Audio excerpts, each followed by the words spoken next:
Yeah, well, a tsunami is formed by the seafloor moving vertically due to a large earthquake. You need a very energetic earthquake to really make a significant change in the sea level, and we've certainly seen that today with magnitude 8.8 is a very intense earthquake.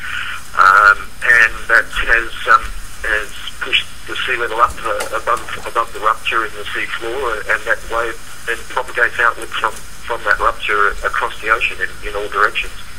When you're seeing the pictures that we're seeing on the screen now, the force of the water, can you just give us an indication of just how strong that force of water coming in on land is? Nothing can stand up to it.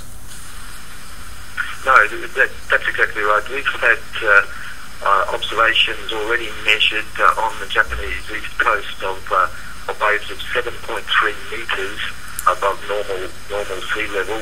There may well be higher spots where there aren't gauges, but that is an enormous wave, and what people have to bear in mind is that a tsunami wave is quite different from a normal wind wave, which goes up and down in a matter of seconds.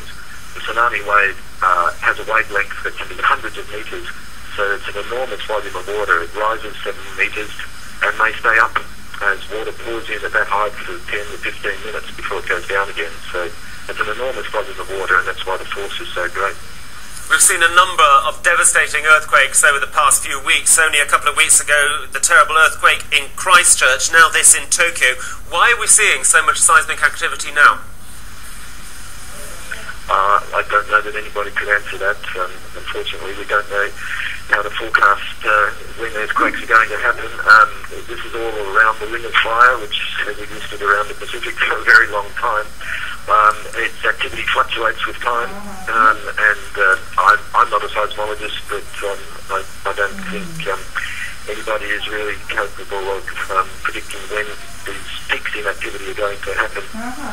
We just have to react as quickly as we can when it does happen. Well, Chris, you are from the Australian Tsunami Warning Centre. I'm just wondering just how much warning it is possible to give. What sort of timings do you have to tell people, you know what, a tsunami is on its way? Is it seconds? Is it minutes? What? Yeah, no, it's certainly not seconds. It's a sad fact that it does take some minutes for the earthquake signal to travel through the Earth's crust to reach the seismographs, and for that information about the magnitude of an earthquake to be assessed. That's usually around 5 to 10 minutes is what's needed to do that accurately.